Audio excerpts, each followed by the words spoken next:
저에게는요 25년 된 양복이 한 벌 있습니다. 25년이나 된 양복을 지금도 입고 다닌다는 것이 아니고요, 25년이나 되어서 제 몸에 이제 맞지도 않는 양복이지만 버리지 못하고 있다는 이야기입니다. 이 25년이나 된 양복을 버리지 못하는 이유는 이 양복이 고가의 명품이기 때문이 아닙니다. 물론 이 양복이 아주 싸구려 양복은 아니지만, 또 그렇다고 해서 엄청난 값을 지불한 그런 명품도 아니고요, 그저 약간 보이지만 그러나 평범한 그런 양복입니다.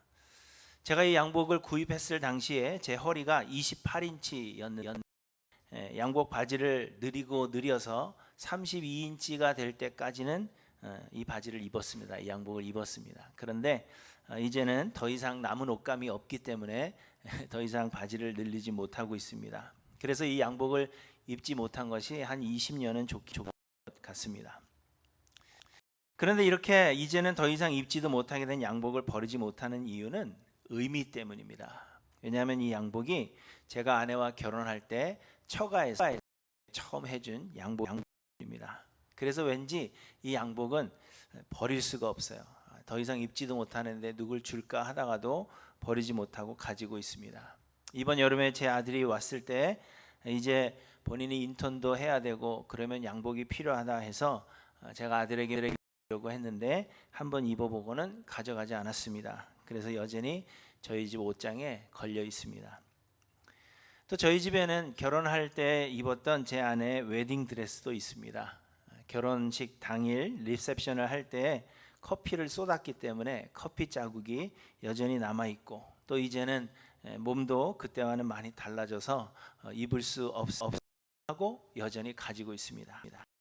역시 저희의 혼인을 상징하는 그러한 것이기 때문에 버리지 못하는 이유도 있지만, 거기에 하나 더하여서 이 웨딩 드레스는 세상에 하나밖에 없는 디자인이기 때문에 버릴 수가 없는 것입니다.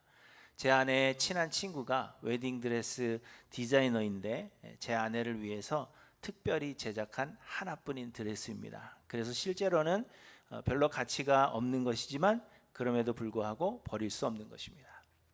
여러분에게도 아마 이렇게 버리지 못하는 것들이 한두 가지 이상은 있을 것이라고 생각이 됩니다. 여러분 한번 생각해 보십시오. 그런데 여러분이 그것을 버리지 못하는 이유는 과연 무엇입니까? 그런데 우리의 구원이 이와 같습니다. 우리는 하나님의 은혜로 구원을 얻었지만 신앙생활을 하다 보면 내가 과연 이 구원을 끝까지 이룰 수 있을까 염려될 때가 있습니다. 특히 우리의 삶에 고난이 끊이지 않을 때 우리는 그런 생각을 합니다. 우리가 구원을 성령이 우리와 함께 하신다는 것이요, 그렇다면 우리는 하나님의 복을 받아서 형통하고 평탄한 삶을 살게 된다, 그렇게 생각합니다. 삶의 고난이 끊이지 않으면 과연 하나님은 나와 함께하고 계시는가? 하나님이 혹 나를 버리신 것은 아닌가? 우리는 그런 생각을 하는 것입니다. 또 혹은 우리가 실수하거나 죄를 범하게 될 때 그런 생각을 합니다.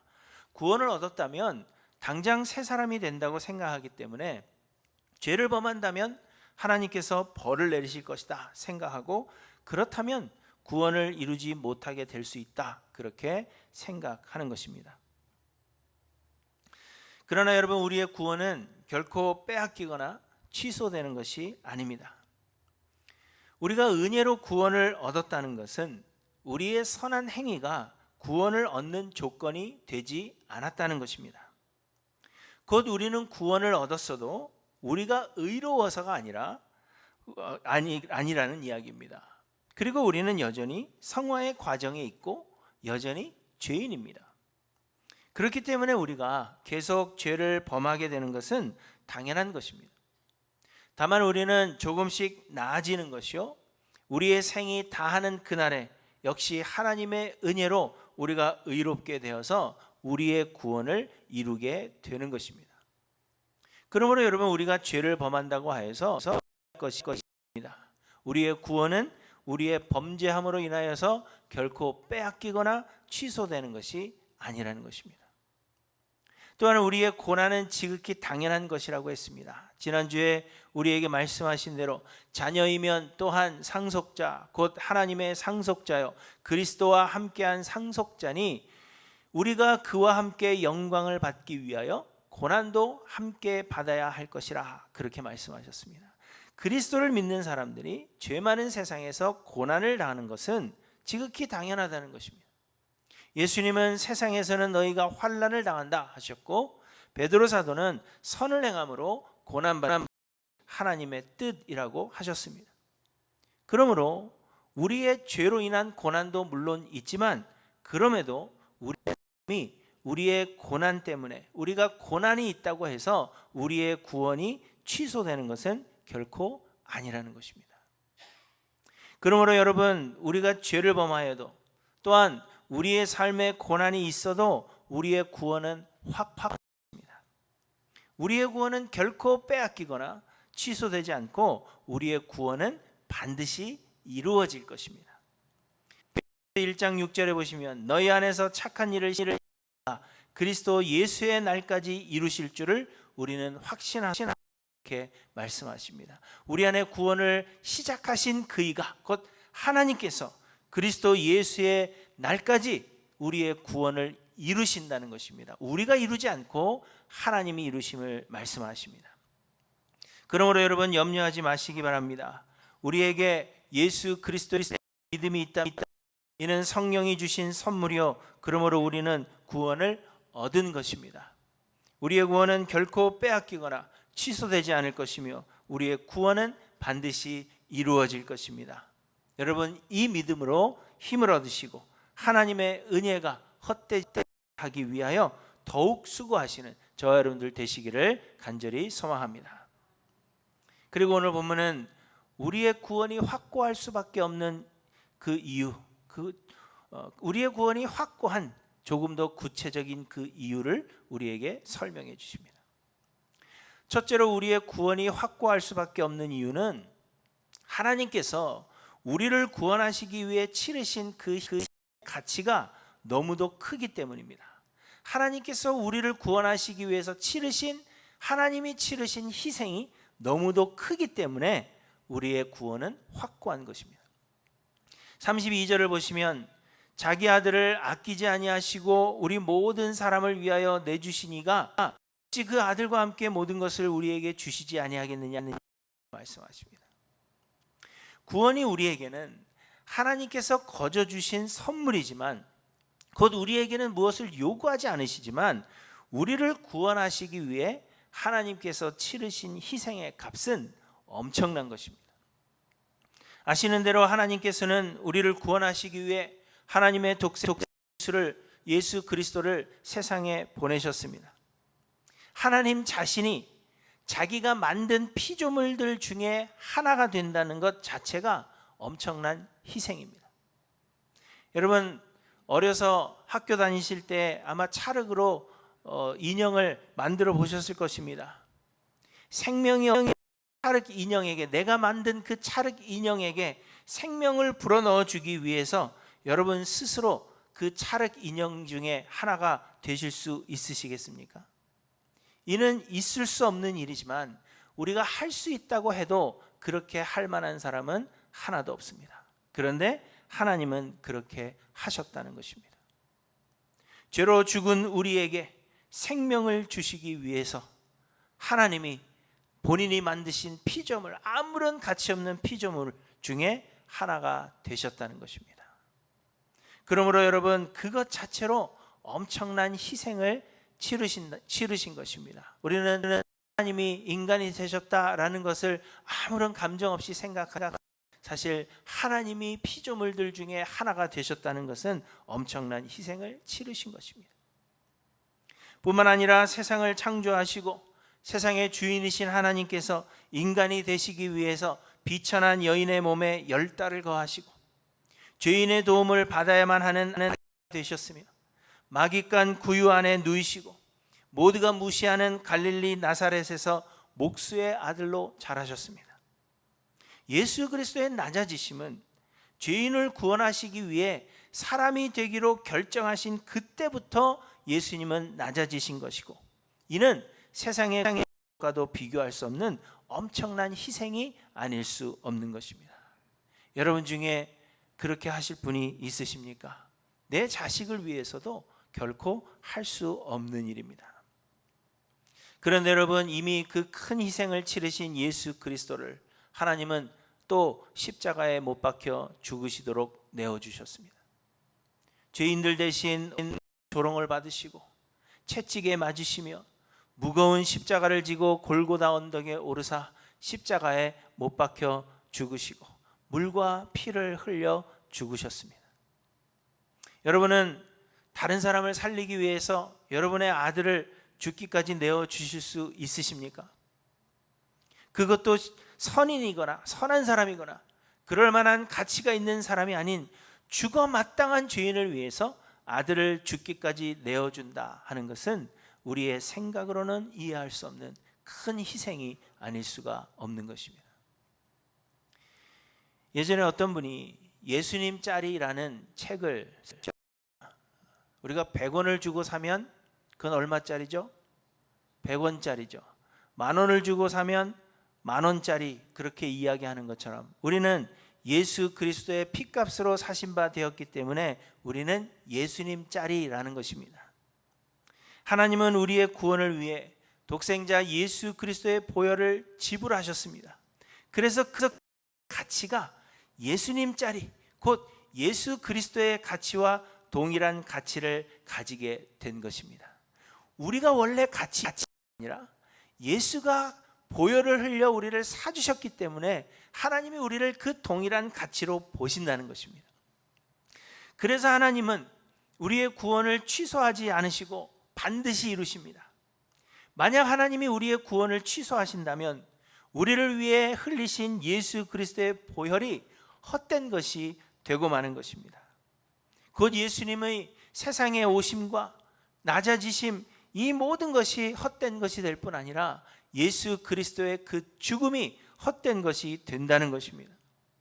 그래서 하나님은 우리의 구원을 반드시 이루시며 조건 없이 공로 없이 시작된 우리의 구원은 결코 취소되지 않는다는 것입니다. 우리의 공로 때문이 아니라 하나님께서 우리를 위해 치르신 그 희생의 가치가 너무도 크기 때문입니다. 우리의 선함 때문이 아니라 하나님께서 우리를 사시기 위해, 우리를 구원하시기 위해 흘리신 예수 그리스도의 그 보혈이 너무 귀한 것이기 때문에 하나님은 우리의 구원을 결코 취소하지 않으신다는 것입니다. 그러므로 여러분, 염려하지 마시고 하나님의 그 은혜가 헛되지 아니하여 모든 사람들보다도 더 많이 주를 위해 수고하시는 저와 여러분들 되시기를 간절히 소망합니다. 둘째로, 우리의 구원이 확고할 수밖에 없는 이유는 하나님이 먼저 우리를 택하셨기 때문입니다. 오늘 보면 33절에 보시면 누가 능히 하나님께서 택하신 자들을 고발하리요, 의롭다 하신 이는 하나님이시니 누가 정죄하리요, 이렇게 말씀하십니다. 하나님께서 우리를 구원하시기로 결정하신 것은 창세 전입니다. 아시는 대로 에베소서 1장에서 바울은 예정이라는 단어를 3번이나 사용하십니다. 1장 5절에 그 기쁘신 뜻대로 우리를 예정하사 예수 그리스도로 말미암아 자기의 아들들이 되게 하셨다 하셨고, 9절에는 그의 기뻐하심을 따라 그리스도 안에서 때가 찬 경륜을 위하여 예정하신 것이라고 말씀하십니다. 그리고 11절에 또 한번 모든 일을 그의 뜻의 결정대로 일하시는 이의 계획을 따라 우리가 예정을 입어 그 안에서 기업이 되었다라고 말씀하십니다. 그리고 이 예정하심이 창세 전이라 분명히 우리에게 말씀하십니다. 그런데 여러분, 창세 전에 우리를 택하셨다는 것은 우리가 세상에 존재하기 훨씬 이전에 우리를 택하셨다는 것으로 곧 우리의 행위가 구원에 아무런 영향을 끼치지 않았다는 것을 의미하는 것입니다. 그 사람들은 우리의 선한 행위나 율법을 지켜 행하는 우리의 행위에 대한 그 보상으로 하나님께서 우리에게 복 주시고 우리를 구원해 주시는 것으로 그렇게 생각합니다. 그러나 우리의 구원은 우리가 세상에 오기 훨씬 이전에, 곧 어떤 행위를 행하기 이전에 택하신 것으로, 그래서 전적인 하나님의 은혜요, 우리의 행위에 영향받지 않는다는 것을 우리에게 확인시켜 주는 것입니다. 말씀드린 대로 하나님은 구원하실 자들을 창세 전에 예정하셨습니다. 하나님은 예정하신 자들의 죄를 사하시기 위해 독생자 예수 그리스도를 보내셨고 십자가에 달려 죽으심으로 우리의 모든 죄의 값을 대신 치르셨습니다. 그리고는 구원하시기로 작정하신 자들에게 성령을 보내셨습니다. 성령께서 구원하시기로 작정하신 자들 안에서 역사하사 예수를 그리스도로 믿게 만드십니다. 그리고 그 믿음을 우리의 의로 여기서 우리를 하나님의 자녀라고 인정해 주는 것입니다. 이 과정 가운데, 이 구원의 과정 가운데 여러분이 하신 일이 있습니까? 하나도 없습니다. 이 모든 것이 하나님의 은혜요, 우리의 행위에 대한 보상이나 결과가 결코 아니라는 것입니다. 또 성경은 우리가 하나님을 찾은 것이 아니라 하나님께서 우리를 찾으신 것이요, 우리가 하나님을 선택한 것이 아니라 하나님이 먼저 우리를 선택하셨다고 말씀하십니다. 요한복음 15장 16절에 보시면 말씀하셨습니다. 너희가 나를 택한 것이 아니요 내가 너희를 택하여 세웠다 하십니다. 요한일서 4장 10절에는 사랑은 여기 있으니 우리가 하나님을 사랑한 것이 아니요 하나님이 우리를 사랑하사 우리의 죄를 속하기 위하여 화목제물로 그 아들을 보내셨음이라 이렇게 말씀하시고, 또한 우리가 사랑함은 그가 먼저 우리를 하셨음이라 이렇게 말씀하십니다. 곧 하나님은 우리의 선함이나 행함 때문에 우리를 택하신 것이 아니라는 것입니다. 하나님은 아무런 조건 없이 우리를 택하셨습니다. 그렇기 때문에 하나님은 우리의 구원을 이루기 위한 아무런 조건 또한 요구하지 않으신다는 것입니다. 우리가 선해야만 우리의 구원을 이루는 것이 아니며 율법을 지켜 행해야만 우리의 구원을 이루어 주시는 것이 아니라는 것입니다. 조건 없이 우리를 택하신 하나님은 조건 없이 우리의 구원을 이루시며, 은혜로 우리를 택하신 하나님은 은혜로 우리의 구원을 이루시는 것입니다. 그렇기 때문에 한 번 우리를 택하신 하나님은 결코 우리를 놓지 않으시며, 그러므로 우리의 구원은 확고한 것입니다. 여러분, 우리의 구원이 확고할 수밖에 없는 이유는 하나님이 먼저 우리를 택하셨기 때문입니다. 그러므로 여러분, 염려하지 마십시오.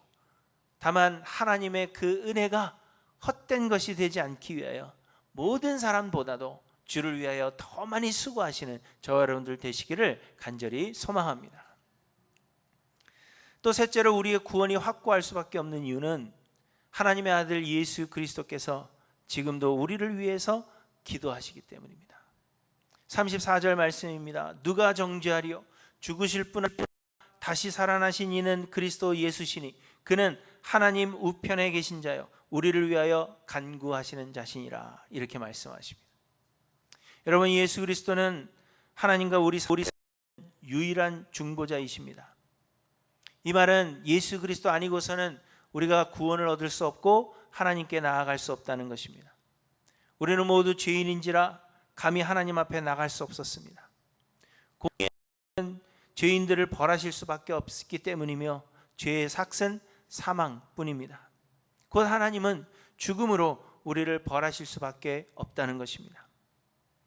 그래서 예수 그리스도께서 우리를 대신하여 십자가를 지사 우리의 죄값을 대신 치르셨고, 예수 그리스도의 그 피로 우리가 하나님 앞으로 나아갈 수 있는 그 길을 열어 놓으신 것입니다. 그러므로 우리는 예수 그리스도를 믿는 그 믿음으로만 하나님 앞에 나아갈 수 있으며, 그래서 예수 그리스도만이 우리의 중보자이시오. 예수님은 내가 곧 길이요 진리요 생명이니 나로 말미암지 않고는 아버지께로 올 자가 없느니라 말씀하셨습니다. 우리는 예수 그리스도를 믿는 믿음으로만 하나님 앞에 나아갈 수 있습니다. 그 외에는 다른 길이 없습니다. 선을 행하여도 소용이 없는 것은 우리의 죄값은 죽음뿐이기 때문입니다. 예수 그리스도는 우리를 대신하여 피를 흘리셨고, 우리가 이 사실을 믿을 때에 그리스도의 그 피를 우리 위에 덧입는 것입니다. 예수가 나를 위해 죽으셨고 나를 위해 피 흘리셨다라는 사실을 믿을 때 우리 위에 그리스도의 피가 덧입혀진다.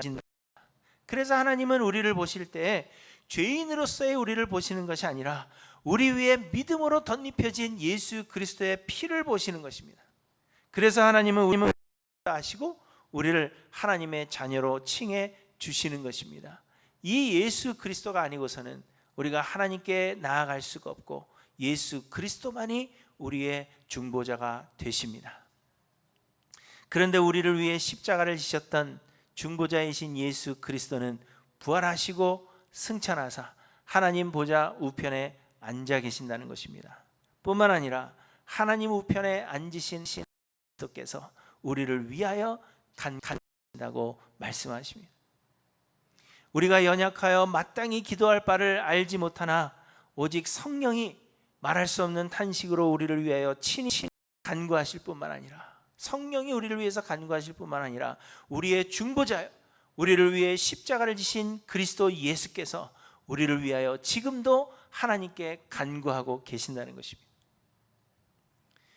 여러분, 자녀들이 여러분들에게 어떤 부탁을 하면 여러분들은 그 부탁을 외면하실 수 있으십니까? 제 아들은 멀리 대학을 갔는데 연락을 잘 하지 않습니다. 독립성이 워낙 강해서 혼자서 모든 걸 다 하겠다 합니다.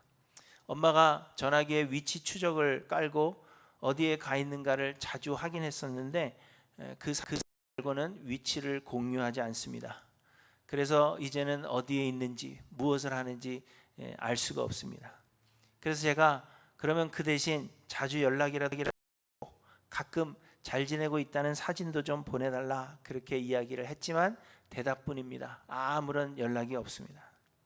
그래서 저는 가끔 학교 웹사이트에 들어가서 학교에 사진 찍힌 뭐 이런 것들을 막 찾아보다가 아들이 있나 확인을 하는 거죠. 밴드를 하기 때문에 가끔 사진이 찍혀 올라옵니다. 그러면 잘하고 있구나, 어디가 있구나, 그것을 학교 웹사이트를 통해서 제가 아는 것입니다. 전혀 연락이 없어요. 그런데 그러다가 뭔가 필요할 때에는 연락을 합니다. 그래서 좀 얄미운 생각이 들어요. 평소에 전화를 할 때는 한 통도 안 하다가 자기 필요할 때 전화를 하니까 얄미운 생각이 들죠. 안 들어주고 마음이 있습니다. 그렇지만 그럼에도 불구하고 뭔가를 부탁하면 금세 그것을 빨리 들어주지 못해서 안달나 있는 제 모습을 발견하게 됩니다. 그래서 생각을 해보니까 제가 학교를 다닐 때도 그랬던 것 같아요. 저희 아버님은 한국에 계시고 저는 미국에 있는데 시차가 다릅니다. 그 핑계로 전화를 잘 안 하죠. 그러다가 필요한 것이 있으면 전화해서 부탁을 드리면 아버지는 시차를 생각하지 않으시고 그 일을 빨리 이루시고 새벽에도 다 됐다라고 저에게 전화를 주시기도 했습니다. 그걸 생각하니까 부모의 마음은 다 이런 것이구나, 그런 생각이 듭니다. 그런데 저희 집 막내는요, 평소에도 말을 잘 듣지만 또 부모 생각을 많이 합니다. 물론 아직 어려서이기도 하지만 그래도 그렇기 때문에 막내가 어떤 부탁을 하면 그 부탁은 더 잘 들어줍니다. 평소에도 말을 잘 듣지만 부모 생각하는 말을 많이 하기 때문입니다. 아빠 미안해요, 나 때문에 돈을 많이 썼어요, 뭐 이런 얘기를 하니까 더 해주고 싶은 거예요. 그런데 말을 잘 듣지 않는 자녀도 자녀의 부탁이라면 부모가 외면할 수 없는 것인데, 말을 잘 듣고 순종하는 자녀의 부탁을 이루는 데는 얼마나 빠르겠습니까? 그런데 우리 예수님은 하나님 아버지께 순종하신 분이십니다. 예수님은 십자가를 앞두시고는 아버지여 할만하시거든 이 잔을 내게서 지나가게 하게, 이렇게 기도하셨습니다. 그럼에도 불구하고 예수님은 기꺼이 십자가를 지셨습니다. 빌립보서 2절에 예수님은 자기를 낮추시고 죽기까지 복종하셨으니 곧 십자가의 죽으심이라 이렇게 말씀하십니다. 히브리서 5장 8절에는 그가 아들이시면서도 받으신 고난으로 순종함을 배우셨다 그렇게 말씀하십니다. 이렇게 하나님께 순종하신 예수 그리스도께서 우리를 위해 하나님께 간구하신다면 하나님은 그 예수님의 간구에 속히 응답하시는 것은 당연하다는 것입니다. 우리와 같은 죄인이 하나님 앞에 기도를 드려도 하나님은 그 일을 이루시기 위해 빠르신데, 예수 그리스도께서 하나님의 말씀에 순종하여 십자가를 지신 예수 그리스도께서 우리를 위하여 하나님 앞에 간구하신다면 하나님은 그 간구를 얼마나 빨리 들어주시겠느냐 하는 것입니다. 그러므로 여러분, 그렇기 때문에 우리의 구원은 확고하며 하나님은 그리스도의 간구를 들으사 우리를 반드시 이루신다는 것입니다.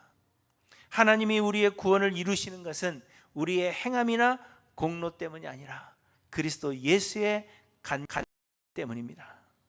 이처럼 여러분, 우리의 구원은 확고합니다. 그러므로 여러분, 염려하지 마시고 하나님의 은혜가 헛되지 않게 하기 위하여 모든 사람들보다도 주를 위해 더 많이 수고하시는 저와 여러분들 되시기를 간절히 소망합니다. 옷이 낡고 몸에 맞지 않아도요, 주인이 버리지 않으면 버려지지 않는 것입니다. 옷이 좋고 고급이고 명품이어야만 버려지지 않는 것이 아니라는 것입니다. 옷이 고급이라도 주인이 버린다면 버려지지 않는 것이지만, 고급이 아니더라도 주인이 버리지 않으면 또 버려지지 않는 것입니다. 여러분, 이것이 우리의 구원입니다. 우리의 선함이나 우리의 가치 때문에 우리의 구원이 이루어지는 것이 결코 아니라는 것입니다. 우리의 구원은 하나님의 은혜로 시작된 것이고 하나님의 은혜로 온전히 이루게 될 것입니다. 우리의 주인 되시는 하나님께서 먼저 우리를 선택하셨고, 우리의 주인 되시는 하나님께서 우리를 구원하시고자 독생자 예수 그리스도의 죽음이라는 엄청난 희생이셨으며, 중보자 예수 그리스도께서 지금도 우리를 위해서 간구하고 계시기 때문에 우리의 구원은 확고한 것입니다. 우리 때문이 아니라 하나님과 예수 그리스도 그리고 성령의 역사하심 때문입니다. 그러므로 여러분, 우리를 위한 하나님의 은혜가 헛된 것이 되지 않도록 하나님께 감사하는 일에 더 많이 수고하시기를 간절히 소망합니다. 하나님의 은혜를 아는 자들이라면 하나님께 감사하지 않을 수가 없습니다. 하나님께 감사하시되 적극적으로 그 감사를 실제로 표하시는 저와 여러분들 되시기를 간절히 소망합니다. 그저 감사하다 아니라 우리의 삶이 하나님의 은혜에 감사를 표현하는 삶이 되어야 할 것입니다. 하나님의 자녀된 자들을 사랑으로 돌아보시고 하나님께 거저받은 은혜를 그들과 나누십시오. 그리고 삶으로 또한 실제로 하나님의 은혜를 찬양하고 예배하는 일에 더욱더 힘쓰시는 저와 여러분들 되시기를 간절히 소망합니다. 또한 구원은 우리의 행위나 가치에 대한 보상이 아닌 하나님의 은혜로 이루는 것입니다. 그러므로 여러분, 자신이 자랑되지 않도록 힘쓰시기 바랍니다. 내가 나 된 것은 하나님의 은혜라 하는 것을 잊지 않고 기억하며 자신을 끊임없이 낮추어서 하나님의 은혜만이 높아지기를 소망하시는 저와 여러분들 되시기를 간절히 소망합니다. 그리고 마지막으로 본문 31절에 보시면, 그런즉 이 일에 대하여 우리가 무슨 말하리요? 만일 하나님이 우리를 위하시면 누가 우리를 대적하리요? 이렇게 말씀하십니다. 만일 하나님이 우리를 위하시면 누가 우리를 대적하리요? 그러므로 사망이나 생명이나 천사들이나 권세자들이나 현재일이나 장래일이나 능력이나 높음이나 기쁨이나 다른 어떤 피조물이라도 우리를 우리 주 그리스도 예수 안에 있는 하나님의 사랑에서 끊을 수가 없습니다. 하나님이 우리 편이시기 때문입니다. 우리의 주인 되시는 하나님께서 결코 우리를 버리지 않으실 것입니다. 이 시간에 우리 자리에서 일어나셔서 주님의 사랑을 생각하며 그 사랑에 감사하는 삶이 되기를 원합니다. 소망하는 마음 우리 함께 찬양하십니다.